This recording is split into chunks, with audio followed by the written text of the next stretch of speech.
kudus-Mu Tuhan, di mezbah-Mu ku serahkan seluruh hidupku.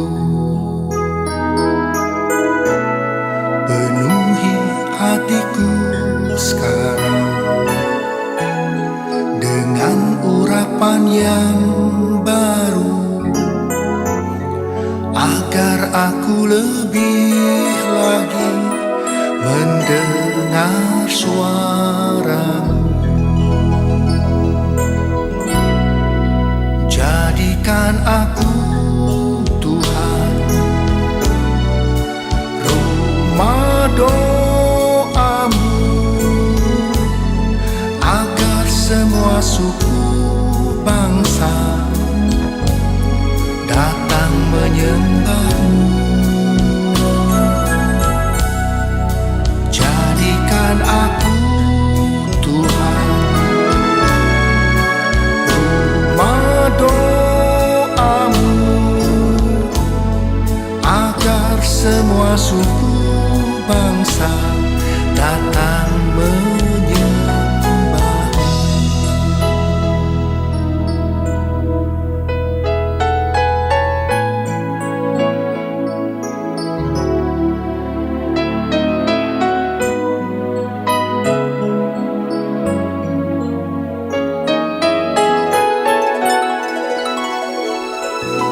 Terima kasih, saatnya inilah Tuhan kami akan dikerjakan oleh firman-Mu, dibentuk oleh firman-Mu, dan kami akan nyatakan, kami lakukan firman itu dalam kehidupan kami. Oleh sebab itu kami perlu kekuatan-Mu Roh Kudus, mampukan kami. Terima kasih Tuhan, sucikan kuduskan kami, dan layakkan kami sebentar mendengarkan firman-Mu. Urapi hamba-Mu dengan kuat kuasa-Mu Tuhan. Engkau tahu segala kekurangan hamba-Mu, tapi kuasa-Mu menutupi semuanya, dan Kau nyatakan firman-Mu buat kami saat ini. Berfirmanlah Tuhan, kami siap mendengarkannya. Di dalam nama Tuhan Yesus Kristus. Haleluya. Amin. Shalom. Puji Tuhan, Bapak Ibu Saudara yang kasih dalam Tuhan. Sungguh luar biasa hari ini kalau kita bisa ada di tempat ini. Itu semua karena anugerah dan kemurahan Tuhan yang sudah ada dalam kehidupan kita. Kalau kita lihat sudah 1 tahun, hampir 1 bulan selesai, dari akhir tahun 2021. Ya, sedangkan tema gereja 1 tahun adanya perubahan dalam kehidupan kita. Yesus selalu membuat perubahan, dan perubahan itu dikerjakan Yesus. Tetapi apakah sudah ada perubahan dalam kehidupan kita? Apakah sudah nyata firman itu perubahan dalam kehidupan saudara dan saya? Setahun firman itu tentang perubahan. Nyata enggak perubahan itu? Yang tentunya yang tahu Tuhan dan kita sendiri, ada perubahan enggak dalam kehidupan kita. Ya, kita akan lihat dalam firman Tuhan sebentar. Langsung aja kita buka dalam Alkitab, dalam Roma pasal 12 ayat yang 1. Kenapa kalau nggak ada perubahan itu, apa sebabnya? Roma pasal 12 ayat 1. Begini bunyi firman Tuhan.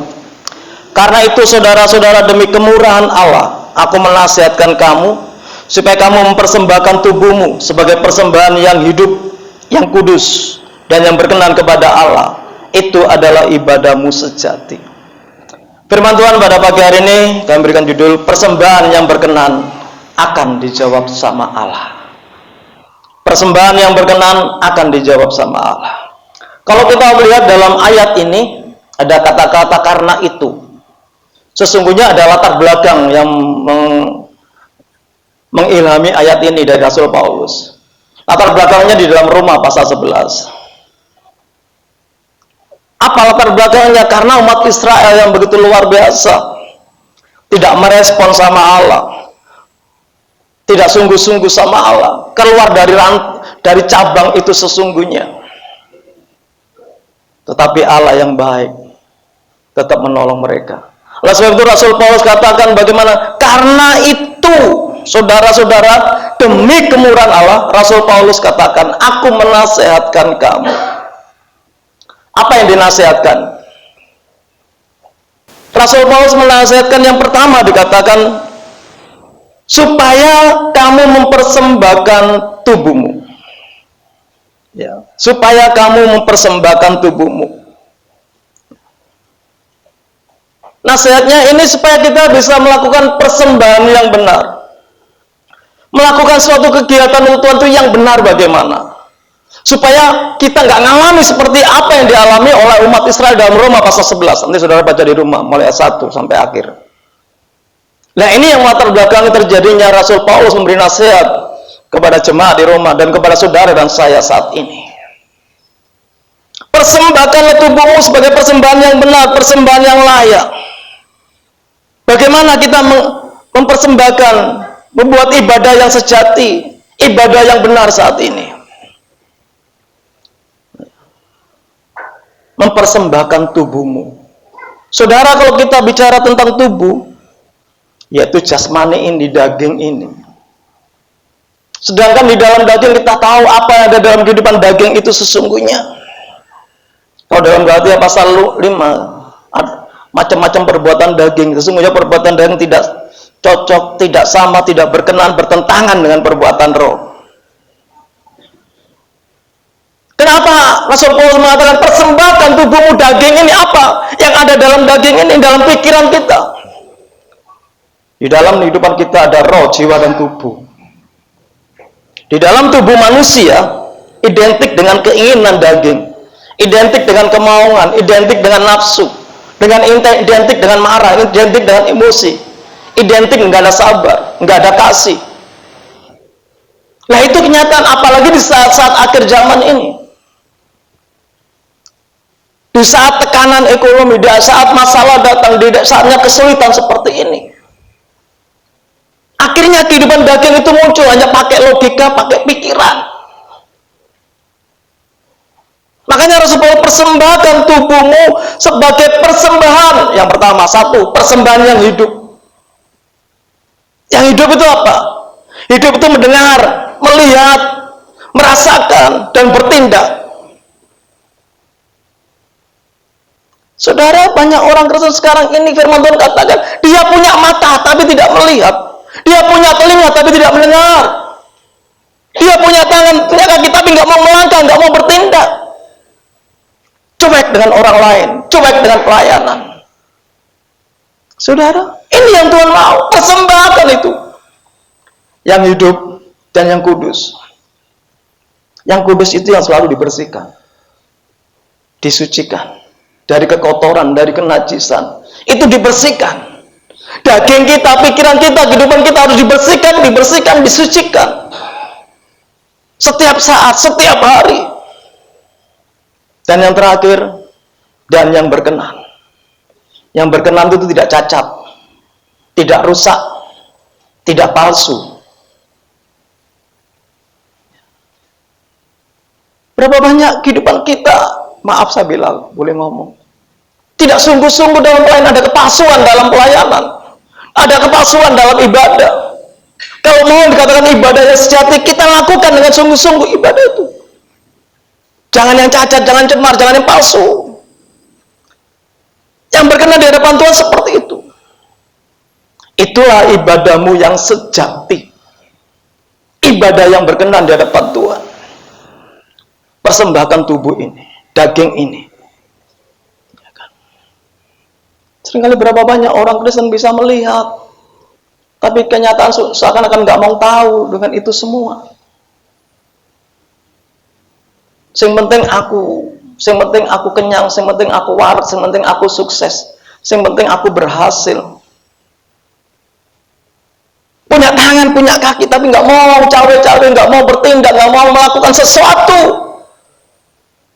Ini yang harus dibersihkan, ini yang harus disucikan, kekotoran, ketidakbenaran ini. Supaya apa? Ibadah kita berkenan di hadapan Tuhan, ibadah kita benar di hadapan Tuhan. Apa artinya tiap minggu datang ke gereja? Saudara beribadah saat ini.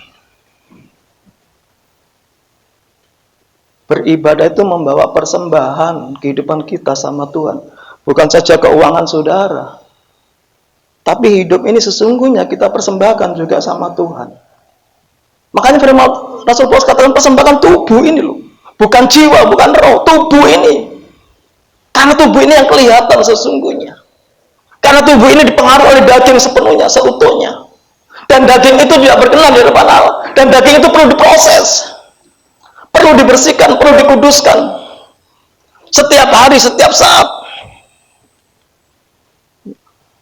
Persembahan yang berkenan itu tidak cacat, tidak rusak, tidak palsu, tidak kotor. Itu yang baik. Saudara, persembahan, kita bawa persembahan yang benar itu. Nanti kita akan lihat, kalau saudara yang tahu kenapa ada seperti ini di dalam Roma pasal 11. Tetapi sekarang kita akan buka satu raja-raja berkaitan dengan persembahan. Satu raja-raja pasal 18. Satu raja-raja pasal 18. Bagaimana persembahan yang benar itu? Mulai ayat 25. Satu raja-raja pasal 18 ayat 25. Ini cerita tentang Elia dengan Nabi Baal.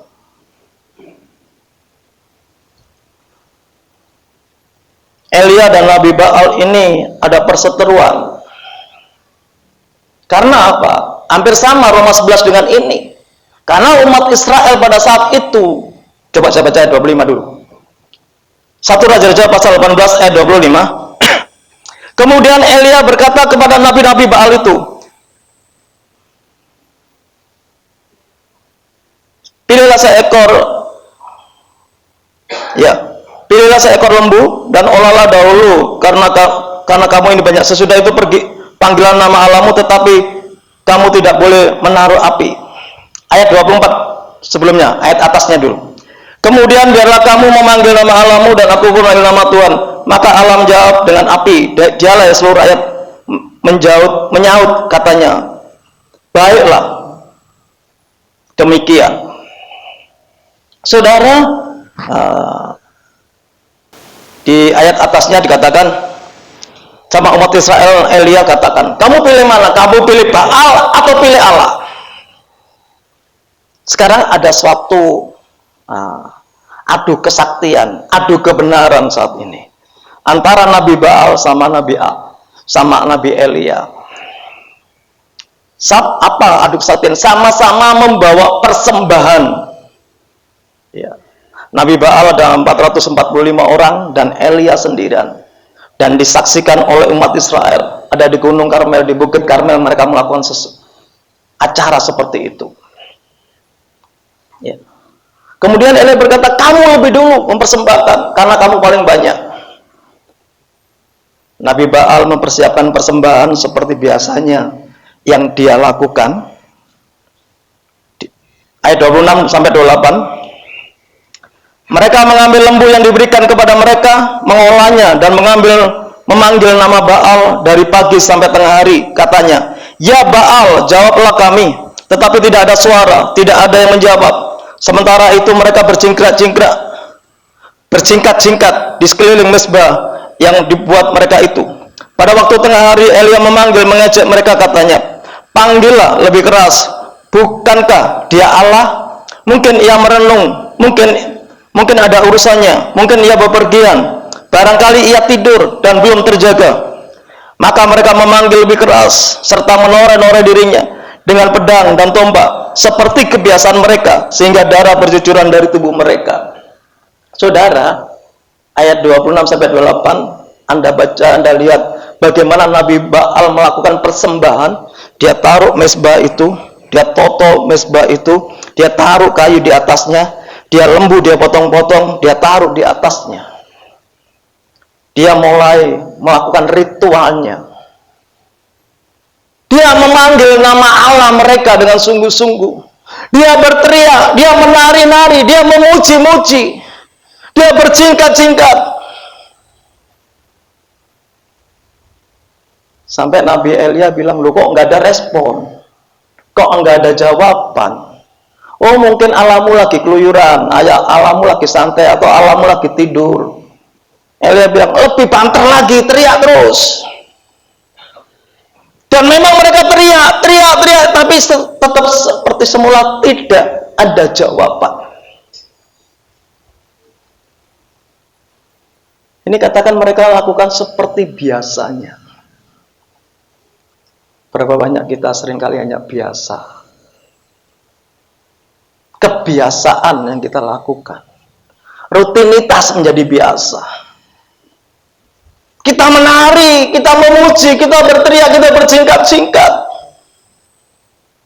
Tapi nggak ada respon, nggak ada perubahan dalam hidup ini. Mengapa kok tetap seperti ini? Di mana Tuhan? Di mana Allah?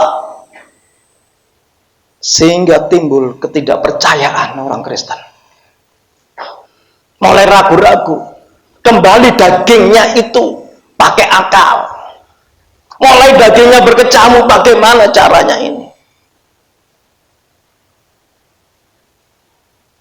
Ibadah itu bukan biasa. Itu luar biasa. Kalau kita menganggap ibadah itu biasa, ya biasa. Selamanya biasa, kita hidup biasa. Tapi kalau kita menganggap ibadah itu luar biasa, kita mengalami yang luar biasa setiap kali kita datang minggu itu. Selama kita menganggap ibadah itu biasa, selamanya juga biasa dalam hidup kita. Nggak ada perubahan. 1 tahun firman Tuhan katakan Yesus membuat perubahan yang baru, tapi nggak ada perubahan. Karena apa yang kita persembahkan, apa yang kita lakukan hanya biasa, rutinitas. Bahkan ayat selanjutnya katakan sampai ayat berapa? 29. Sesudah lewat tengah hari, mereka kerasukan sampai waktu mempersembahkan korban petang. Tetapi tidak ada suara, tidak ada yang menjawab, tidak ada tanda perhatian. Sampai mulai kesurupan, kerasukan setan. Dia sudah menoreh-noreh tubuhnya, keluar darah semua. Mereka udah histeris, berteriak. Nggak ada respon sama sekali. Nggak ada perhatian sama sekali. Nggak ada perubahan sama sekali. Karena biasa ini yang mereka lakukan. Ya biasa, hasilnya biasa. Walaupun mereka sudah berteriak sampai kesurupan, sampai kerasukan rasanya, dia mungkin bergulung-gulung, nggak tahu, berteriak sampai suaranya habis. Seringkali kita juga, Tuhan, aku sudah berdoa, sudah berteriak, tapi mengapa rumah tangga aku seperti ini? Kenapa masalah nggak habis? Kenapa perubahan nggak terjadi, Tuhan? Mungkin biasa yang kita lakukan. Kalau saudara baca dalam Ibrani pasal 10:25, jangan meninggalkan ibadah seperti yang biasa. Saya coba Ibrani pasal 10:25. Ya, janganlah kita menjauhkan dari pertemuan ibadah seperti dibiasakan oleh beberapa orang yang biasa mereka lakukan itu. Memang rutin tiap minggu, Bapak Ibu Saudara, tapi bukan biasa. Makanya setiap kali 2-3 orang berkumpul namaku, Tuhan bilang aku hadir. Ini yang luar biasa, yang harus kita percayai, yang harus kita yakini. Sehingga setiap kali kita datang bukan yang biasa. Nggak ada persiapan, wis pokoknya teko. Mari ngono lihat apa ya, mau habis itu mau kemana kita? Mau makan di mana? Mau ke mall mana? Karena biasa. Seperti apa yang dilakukan Allah lebih Baal, nggak ada respon sama Allahnya. Nggak ada perhatian, nggak ada jawaban sama sekali. Oke, kita akan lihat bagaimana dengan Elia. Ayat 30. Ya, ayat 30. Kata Elia kepada seluruh rakyat itu, datanglah dekat kepadaku, maka mendekatlah seluruh rakyat itu kepadanya. Lalu ia, perhatikan ini, memperbaiki mezbah Tuhan yang telah diruntuhkan itu. Yang biasa itu harus diruntuhkan, diambruk, dihancurkan. Karena apa? Itu nggak berkenan di hadapan Allah. Makanya pertama kali dilakukan Elia, dia memperbaiki mezbah Tuhan itu. Perbaiki rutinitas kita. Diruntuhkan yang biasa itu. Dihancurkan, dirobohkan. Ganti yang baru. Ini yang pertama kali Elia lakukan. rutinitas yang biasa-biasa itu kita hancurkan, kita robohkan, ganti yang baru.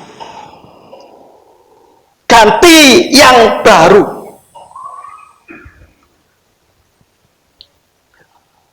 Kalau nggak ada perubahan, kita koreksi, kita ganti yang baru, cara kita ibadah, cara kita persembahan, cara kita pelayanan sama Tuhan. Ganti yang baru. Yang nggak pernah itu dirubuhkan, dirambrokan, dihancurkan, diratakan dengan tanah. Elia pertama kali memperbaiki mezbah itu. Dia ingin mezbah yang baru. Kirbat yang lama itu nggak kuat, saudara. Nggak ada artinya. Perlu kirbat yang baru. Memang belum masuk tahun baru, tapi saat ini kita mulai diri kita saat ini. Kita robohkan tuh mezbah yang lama itu. Kita perbaiki saat ini. Cara ibadah kita, cara pelayanan kita, cara persembahan kita. Jangan hanya rutinitas. Jangan buat persembahan yang palsu. Jangan pura-pura. Dirubuhkan dulu, diganti dulu. Kalau ingin ada perubahan dalam kehidupan kita. Elia memperbaiki mezbah dan meruntuhkan, merobohkan, menghancurkan. Itu yang pertama kali yang dilakukan oleh Elia. Kita akan lihat selanjutnya. Apa yang terjadi setelah itu. Ayat 31 dan 32. Kemudian Elia mengambil 12 batu menurut jumlah suku keturunan Yakub. Kepada Yakub ini telah datang firman Tuhan, engkau akan bernama Israel. Ia mendirikan batu-batu itu menjadi mezbah demi nama Tuhan dan membuat suatu parit sekeliling mezbah itu yang dapat membuat dua sukat benih. Saudara, bicara tentang 12 batu, suku Israel. Artinya Bani Israel, artinya umat pilihan Allah.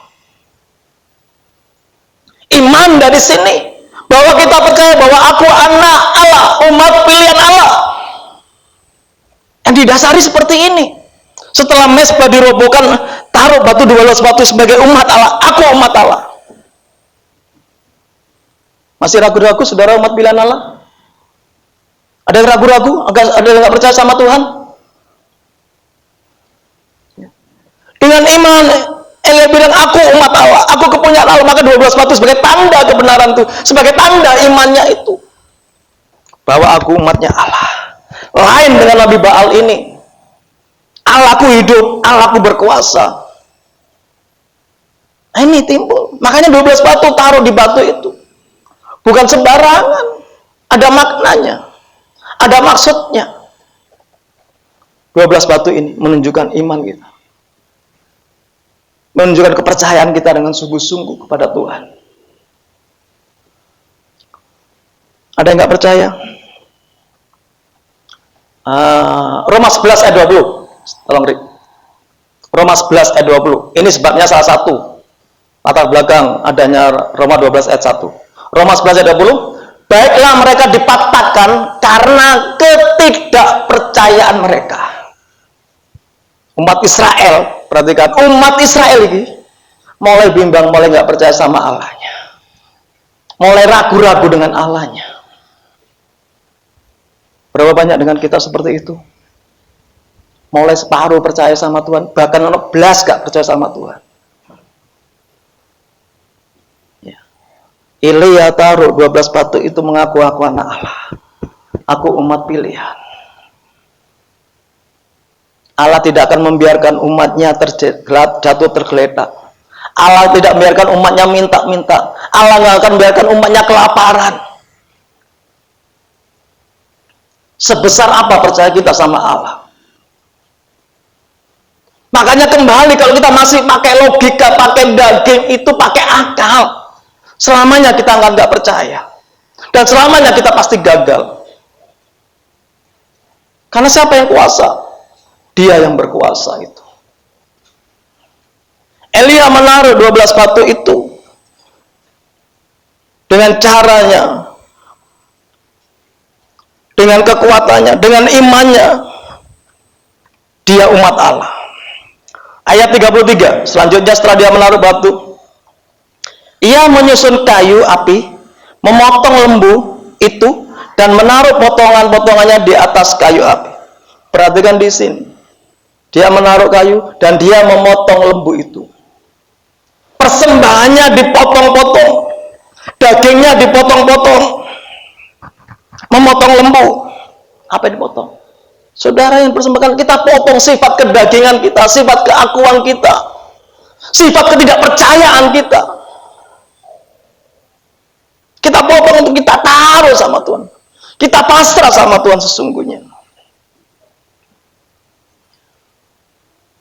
Udah sekian tahun jadi umat Allah, tapi masih ragu-ragu sama Allah.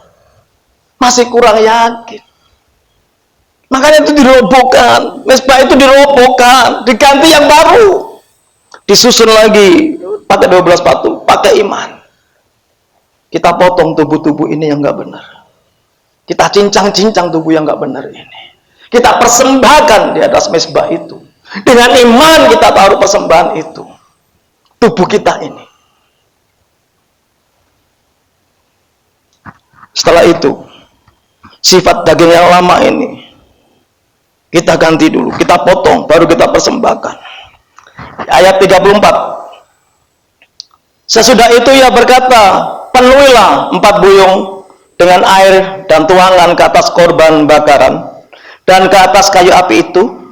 Kemudian katanya, buatlah begitu untuk kedua kalinya. Dan mereka berbuat begitu untuk kedua kalinya. Kemudian katanya, buatlah begitu untuk ketiga kalinya. Dan mereka berbuat begitu untuk ketiga kalinya. Setelah dipotong, ditaruh di atas mezbah, disiram banyu, diguyur banyu, dibersihkan, disiram, dibersihkan dengan air itu supaya bersih. Nggak ada kekotoran lagi, nggak ada kenajisan lagi, nggak ada ketidakpercayaan lagi, nggak ada emosi lagi, nggak ada apa kekurangan lagi. Dibersihkan sampai 3 kali diguyur, guyur lagi, terus guyur lagi sampai 3 kali. Bahkan sampai mezbah itu pinggirnya penuh dengan air. Disiram dengan air dan benar-benar bersih persembahan. Secara pikiran mungkin, nah ini akan dipersembahkan, malah dikasih api, malah dikasih air. Padahal persembahan itu kan harus dibakar, harus nyala apinya. Seharusnya kan dikasih bensin atau kasih minyak tanah biar mudah terbakar. Tadi saya katakan, logikanya dibuang. Kalau kita pakai iman, kita sudah nggak pakai logika. Mungkin ada, tapi skalanya kecil sekali. Kita iman, kita percaya, makanya disiram, nggak masuk akal itu disiram. Inilah orang percaya. Orang percaya apa dilakukan kadang-kadang nggak masuk akal. Anda lihat Petrus, waktu menjala ikan, semalam-malam, seharian semalam itu dia nggak dapat ikan. Terus dia agak menepi, Tuhan bilang, hei, langsung Petrus, apakah ada laut? Nggak ada, Tuhan. Aku nggak dapat ikan sama sekali. Tebarkan jalamu sebelah kanan. Tanpa basa-basi, tanpa mikir. Mungkin dalam hati, oh wes Tuhan, tak tebar sebelah kanannya kalau iwa. Sebelah kiri nggak ada iwa. Sekarang Tuhan tebar sebelah kanan. Jala itu tebar sebelah kanan. Apa yang terjadi? Waktu jala diangkat itu hampir robek jala itu. Saking banyaknya ikannya. Itulah kepercayaan, saudara. Itulah iman. Anda lihat, setelah itu tubuh-tubuh dipotong baru dipersembahkan sama Tuhan. Kita potong tidak percayaan, kita rubah, kita robohkan mezbah yang lama itu. Kita ganti mezbah yang baru saat ini. Kalau mau ada perubahan, kita merubah mezbah kita, pelayanan kita, ibadah kita. Berapa banyak orang melayani karena sungkan dengan bapak gembala, ibu gembala, atau biar dilihat, atau orang mempersembahkan karena sungkan. Itulah yang palsu. Aku datang ke gereja, kok gak teko ditakokno. Akhirnya datang, itulah palsu. Maka nggak ada perubahan dalam hidup sesungguhnya. Walaupun firman Tuhan setiap kali ada perubahan, tapi nyata perubahan nggak terjadi dalam kehidupan kita. Mari kita rubah itu mezbah itu, kita robohkan itu, ganti mezbah yang baru, cara yang baru yang sesuai dengan Tuhan. Tubuh itu dipotong-potong, kedagingan itu dipotong-potong, baru dipersembahkan sama Tuhan. Ayat 36. Kemudian pada waktu mempersembahkan korban petang, tampillah Nabi Elia dan berkata, "Ya Tuhan, Allah Abraham, Iska dan Israel, pada hari ini biarlah diketahui orang bahwa Engkaulah Allah di tengah-tengah Israel, dan bahwa aku ini hamba-Mu, dan bahwa atas firman-Mu lah aku melakukan segala perkara ini." Dia melakukan perkara ini bukan biasa, bukan kebiasaan.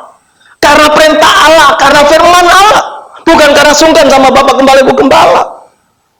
Bukan kebiasaan, bukan rutinitas, tapi karena firman Allah. Selama ini apa yang kita lakukan? Karena kebiasaan, rutinitas, atau karena sungkan? Atau karena firman Allah? Apakah kita taat sama firman Allah atau taat sama manusia? Takut sama Allah atau takut sama manusia? Saya nggak bisa menilai, mungkin saudara yang bisa menilai sendiri. Yang bisa mengoreksi diri kita sendiri dan Tuhan. Saya nggak bisa menilai. Elia bilang, inilah Allah, aku melakukan karena firman-Mu. Aku taat hanya pada firman-Mu. Aku melakukan ini sesuai dengan firman-Mu. Bukan karena kebiasaan, bukan karena kehendakku. Dilakukan sesuai dengan firman Tuhan. Karena sesuai dengan firman Tuhan, sehingga terjadilah dalam ayat 38. Ayat 38. Lalu turunlah api Tuhan menyambar habis korban bakaran, kayu, api, batu dan tanah itu, bahkan air yang di dalam parit itu habis dijilatnya. Luar biasa kuasa Tuhan. Luar biasa mujizat Tuhan. Luar biasa jawaban Tuhan. Luar biasa responnya Tuhan kepada orang yang sungguh-sungguh melakukan firman Tuhan. Yang sudah merobohkan itu, menghancurkan, menggantikan mezbah baru. Dia pakai dengan iman 12 batu itu. Dan dia melakukan firman Tuhan itu. Karena dia taat sama firman Tuhan, maka Tuhan memberikan respon yang luar biasa. Tuhan bakar persembahan itu. Tuhan berkenan dengan persembahan itu. Dan persembahan itu dijilat sama api, walaupun penuh dengan air. Walaupun nggak mungkin. Walaupun nggak masuk akal. Tapi karena firman Tuhan yang dia percayai. Dan nyata itu terjadi, luar biasa. Bagaimana dengan kehidupan kita? Ada lawatan Tuhan enggak?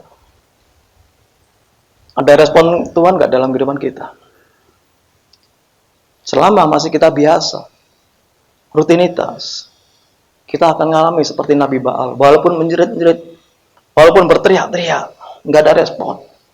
Tapi kalau kita melakukan dengan iman, dan kita sesuai dengan firman Tuhan, seperti Elia, ada respon sama Tuhan. Tuhan jawab itu. Tuhan nyatakan api itu untuk melawat, untuk membakar korban bakaran itu. Karena bakaran itu, persembahan itu berkenan di hadapan Tuhan. Bapak Ibu Saudara kasih dalam Tuhan, di saat akhir zaman ini, adakah iman di bumi yang Tuhan katakan, kalau aku datang yang kedua kali? Bagaimana? Kita lihat diri kita nggak usah lihat siapapun, kita hanya lihat diri kita. Apa saat ini aku beribadah ini seperti rutinitas? Hanya biasa. Sehingga juga biasa yang terjadi dalam hidupku. Nggak ada perubahan, nggak ada lawatan. Saudara, orang nggak pernah dilawat sama Tuhan, tadi saya katakan, punya kaki nggak melangkah, punya mata nggak melihat, punya telinga nggak mendengar. Karena nggak pernah lawatan, nggak pernah dapat lawatan dalam kehidupannya dalam Tuhan. Nggak ngalami kuasa Tuhan, nggak ngalami api Tuhan, nggak ngalami kuasa Roh Kudus dalam kehidupannya. Sehingga apa? Tidak bisa jadi berkat. Tadi lu mata tapi nggak melihat, telinga nggak mendengar, punya tangan sama kaki tapi nggak melangkah, cuek. Ayat 39. Ketika seluruh rakyat melihat kejadian itu, sujudlah mereka serta berkata, Tuhan, dialah Allah. Tuhan, dialah Allah. Orang yang mengalami lawatan Tuhan jadi berkat. Orang yang mengalami lawatan Tuhan jadi saksi hidupannya. Banyak orang jadi sehingga percaya sama Tuhan. Nah, kita biasa-biasa, di rumah juga biasa gegeran, mbak suami istri ya gegeran, biasa emosi masih emosi, karena biasa, sehingga nggak jadi berkat, sehingga nggak ada lawatan dalam kehidupannya dan rumah tangga, nggak ada lawatan api Roh Kudus, biasa saja ibadahnya. Makanya sekarang kita berubah, kita perbaiki misbah kita perbaiki misbah pelayanan kita perbaiki misbah ibadah kita perbaiki misbah persembahan kita. Ada orang memberikan persembahan karena wah, macam-macam modelnya orang. Tapi kita rubah saat ini, ganti yang baru. Kalau saya ingin dilawat sama Allah, kalau saudara hanya biasa monggo, wis ngene ya enak kok, monggo, nggak ada perubahan, nggak ada lawatan sama Allah. Kalau saya ingin dapat lawatan sama Allah dalam kehidupan saya, dalam keluarga saya, dalam pekerjaan saya, sehingga setiap kali ada perubahan yang nyata dalam kehidupan saya nggak tahu, tapi Allah tahu. Mazmur 139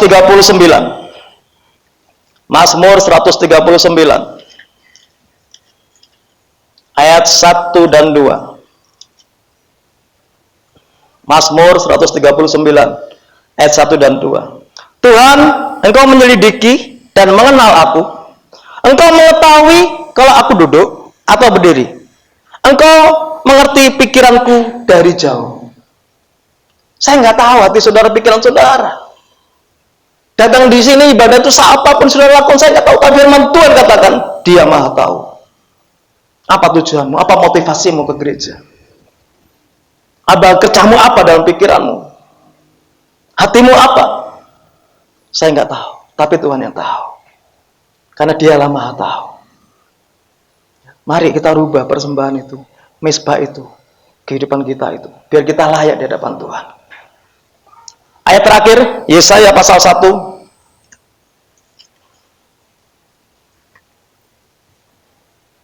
Ayat 13.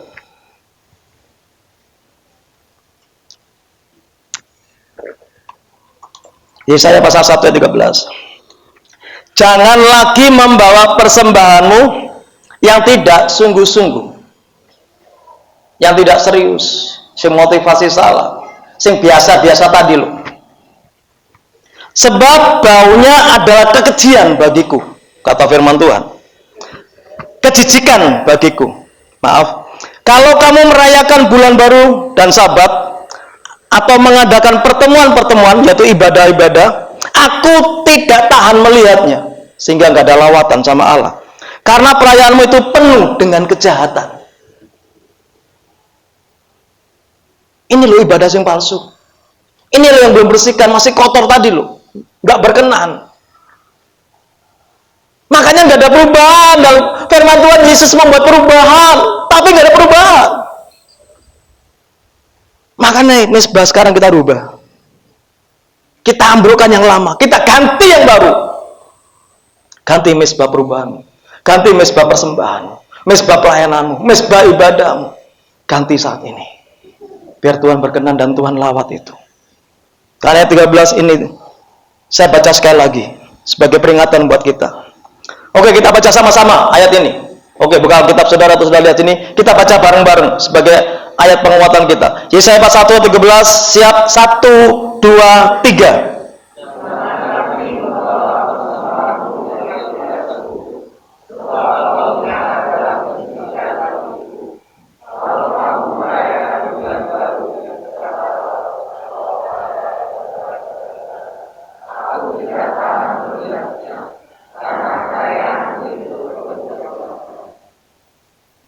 Kenapa kok perayaan itu penuh kejahatan? Karena tadi lo nggak sungguh-sungguh. Kenapa ada Roma 12 ayat 1? Karena Roma 11 Israel nggak sungguh-sungguh. Sehingga nggak sungguh-sungguh dia bercabang dua hati. Ya percaya sama Tuhan separuh, ya nyembah ke Baal. Motivasinya ibadahnya lain. Makanya sebagai kejahatan di hadapan Tuhan. Maka nih kita barui. Kita rubah itu. Kita robohkan mezbah yang lama. Kita barui mezbah yang baru saat ini. Ya. Apapun terjadi, saudara, mari kita rubah. Biar Allah, lawatan itu nyata dalam kehidupan kita. Lawatan itu terjadi dalam kehidupan kita. Oleh itu persembahkan hati ini. Persembahkan dengan ketulusan. Persembahkan ibadah itu dengan sungguh-sungguh. Bukan dengan kepalsuan. Mari, biar kita mau dilawat sama Allah. Keluarga kita, pekerjaan kita, pelayanan kita. Biar kita jadi berkat buat orang lain. Amin. Haleluya. Mari kita tunduk kepala. Kita akan memuji Tuhan. Pujian dan syukurku kubawa padamu.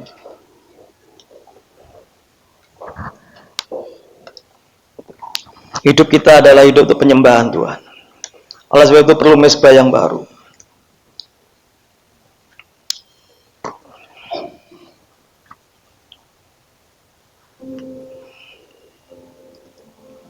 Ku tahu hidupku adalah penyembahan.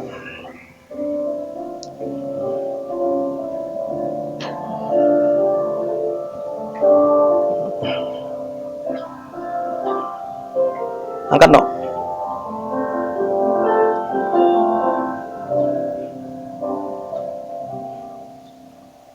Pujian dan syukurku, haleluya, ku bawa padamu dengan rendah hati, dengan rendah hati ku persembahkan. Amin, haleluya Yesus.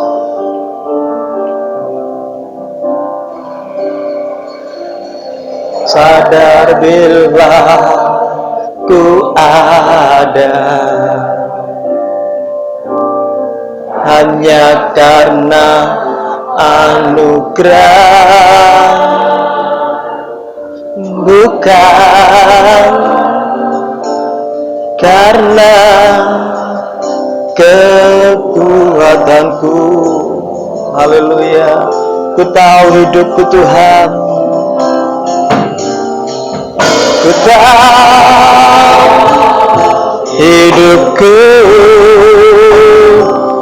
adalah penyembahan. Kau ciptakanku dalam kemuliaan-Mu. Haleluya.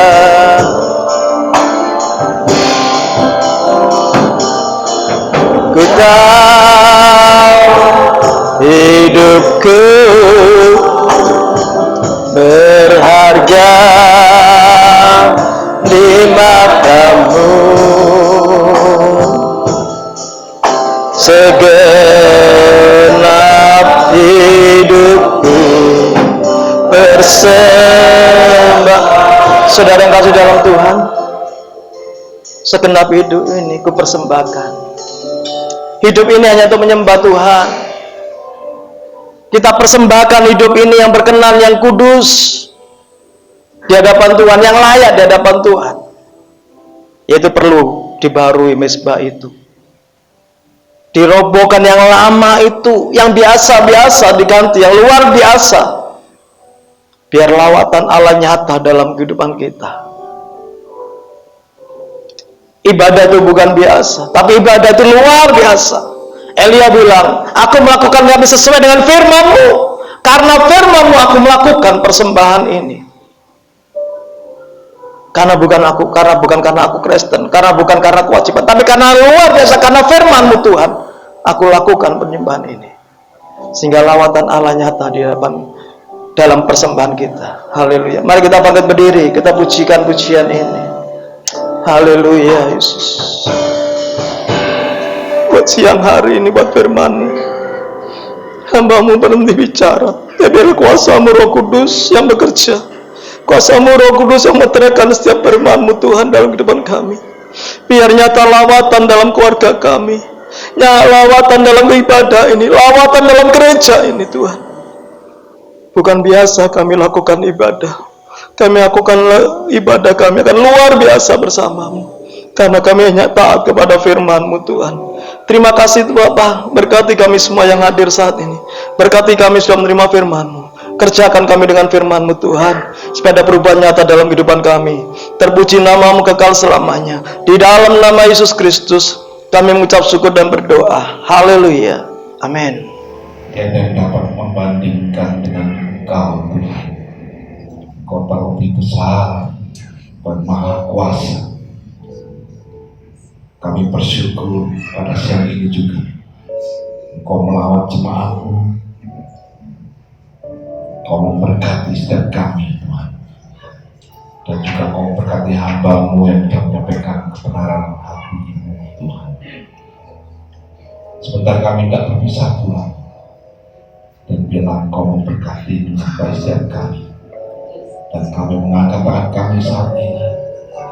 Engkau turun tangan dan memegang setiap tangan setiap anak-anak-Mu yang terangkat saat ini. Maka sekarang setiap jemaat kasih Tuhan, pulanglah dan terimalah berkat, terimalah kasih, sukacita, damai sejahtera daripada Allah Bapa di dalam cinta kasih-Nya Tuhan Yesus Kristus, serta dalam persekutuan Roh yang Kudus, selalu menyertai engkau, menjaga, melindungi, meluputkan dari segala mara bahaya, bahkan memberkati engkau mulai saat ini sampai Maranatha Tuhan Yesus datang kedua kalinya. Bila kita menerima semua berkat ini hanya di dalam nama Tuhan Yesus Kristus, dan bila kita semua percaya katakan amin. Selamat siang, Tuhan memberkati.